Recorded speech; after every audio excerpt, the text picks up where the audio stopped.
as far as the daily logs, that's helpful for us in just to have an accurate account. You always want to know how many people are on your job site. Back when COVID was very, when there was a lot of outbreaks on our job, what was helpful for us as far as the tracking of, checking into SafeSite to our daily logs is we had a subcontractor who tested positive. And of course, the subcontractor notified us and they said, but don't worry, this person wasn't on your job. So I hear the name and it rang a bell. So I pull up SafeSite for the day and that person was on 2 different of our job sites.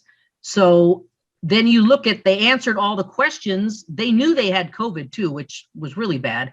So then you look and it's like, oh, wow, this person, not only did they say they weren't on the site, but they answered all the questions. So that was very helpful. And that person no longer works on our site or for that company. But on the daily reports, it's helpful just if you have an accident with Cal OSHA, so you can have a record of who was on your job. Not that anybody ever wants to have an accident, but they do happen.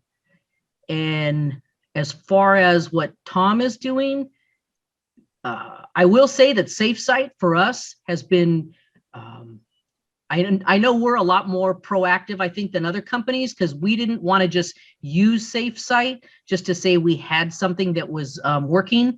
We wanted to use it and make sure it was working for us. So we've asked them for a lot of changes and they've done everything. It's benefited those other companies that are using this, but it's also been a big help to us. So they're very good at least from what we've seen, if to make changes and everything, because everybody does benefit.